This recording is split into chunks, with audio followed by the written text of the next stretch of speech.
पिछले कई दिनों से हम एक बहुत महत्वपूर्ण विषय पर बात कर रहे थे कि प्रदेश आर्थिक स्थिति से खराब हालत में गुजर रहा है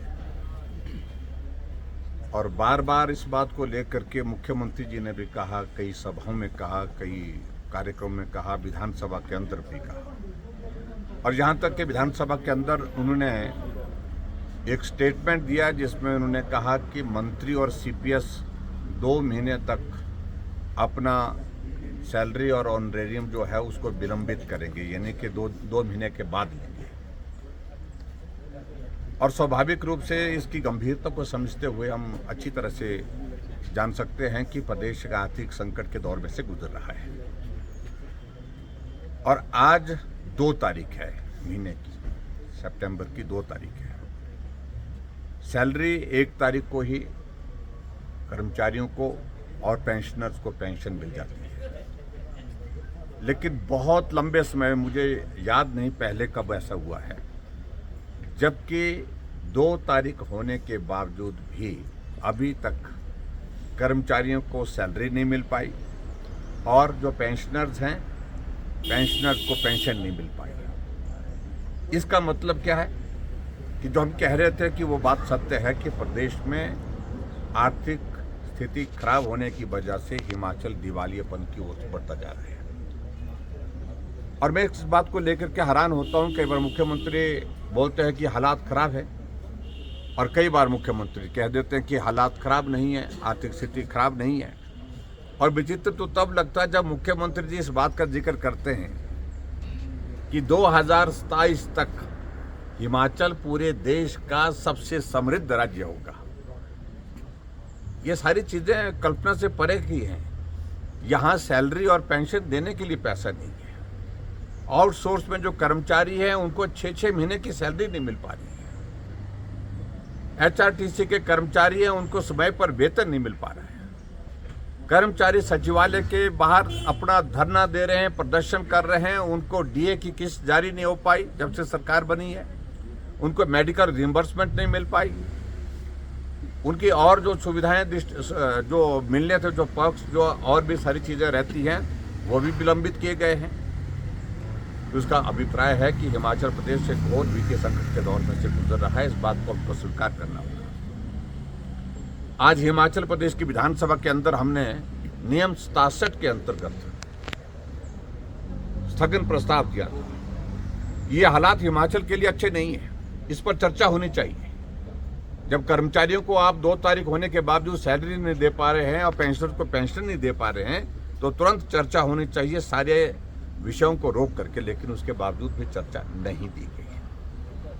प्रमुख रूप से जो वित्तीय स्थिति हिमाचल प्रदेश की जिस प्रकार से आज की तारीख में है, और मैं महसूस कर सकता हूं कि इस बात को मुख्यमंत्री को स्वीकार करना चाहिए, तुरंत इसकी चर्चा करनी चाहिए। और दूसरी बात जो हमें लग रहा है कि अब सैलरी का और पेंशन का विषय जो है वो 6 तारीख तक, क्योंकि 6 तारीख जो रेवेन्यू डेफिसिट ग्रांट की जो किस्त वो हिमाचल प्रदेश को मिलती है और वो आने के बाद थोड़ी जो है वो देने की स्थिति में हो पाएगी। इस वक्त हिमाचल प्रदेश को 2000 करोड़ रुपए, अगर 1 महीने की सैलरी देनी है तो 2000 करोड़ रुपए देना पड़ता है, जिसमें से 1200 करोड़ जो है वो सैलरी का कंपोनेंट है और 800 करोड़ जो है पेंशन का है। लेकिन हिमाचल प्रदेश में जो ट्रेजरी की हालत है वो सिर्फ ज़्यादा से ज़्यादा 750 करोड़ रुपए का ओवरड्राफ्ट कर सकता है। इसके ज़्यादा उसकी लिमिट जो है वो नहीं कर सकते, उससे ज़्यादा नहीं कर सकते, उसको बढ़ा नहीं सकते। और हिमाचल प्रदेश जो लोन हिमाचल प्रदेश उठा सकता है, लोन की लिमिट को ऑलरेडी एग्जॉस्ट कर चुका है। लोन देने की स्थिति में नहीं हो पाए, क्योंकि ओपीएस लागू करने के चक्कर में जो एनपीएस जो दूसरा कंपोनेंट था, उसमें जो लोन लेने के लिए, बोरोइंग के लिए कि आपके लिए 2000 रुपये का स्कोप और था, वो भी आपने एग्जॉस्ट कर दिया, उसको आप ले नहीं सकते हैं।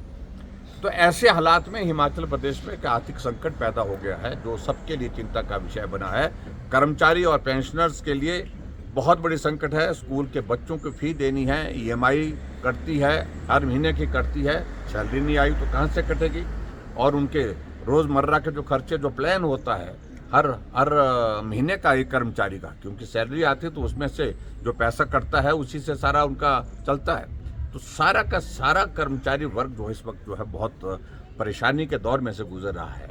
और इस हालात में हमने उचित समझा कि विधानसभा के अंदर जो बात कहनी थी वहाँ तो कही, वहाँ हमें आज बात करने का अवसर प्राप्त नहीं हो पाया, क्योंकि स्पीकर महोदय जी नाराज हुए पड़े हैं। और इस कदर नाराज हुए पड़े हैं कि विधानसभा के अंदर नियम 67 पर हमने जो चर्चा उसको भी इजाज़त नहीं दी, उसको उन्होंने रिजेक्ट कर दिए। बाद में हमने सुना, और उसके साथ साथ में जो पहले हमने जो उनके बारे में एक विषय लाया था कि विधानसभा का अध्यक्ष निष्पक्ष होकर के काम नहीं कर रहा है और जिस तरह की टिप्पणियां कर रहा है, ये हिमाचल के इतिहास में आज से पहले कभी भी विधानसभा के अध्यक्ष ने बाहर नहीं किया। आज से पहले जितने भी अध्यक्ष रहे और शायद देश के जितने भी विधानसभा के अध्यक्ष रहे, किसी ने इस तरह की टिप्पणियां नहीं की हैं जिस प्रकार से उन्होंने टिप्पणी की है। उस पर हमने आज जो है नियम के मुताबिक सेक्रेटरी विधानसभा को प्रस्ताव दिया है विधायक दल की ओर से, और हमने कहा कि हमारा विश्वास इस अध्यक्ष, वर्तमान अध्यक्ष के प्रति नहीं है, इनको हटाया जाए। और मुझे मालूम नहीं आगे क्या कार्रवाई इसमें होती है, लेकिन हमने उनके हटाने की मांग की। और सर, फाइनेंशियल बैंक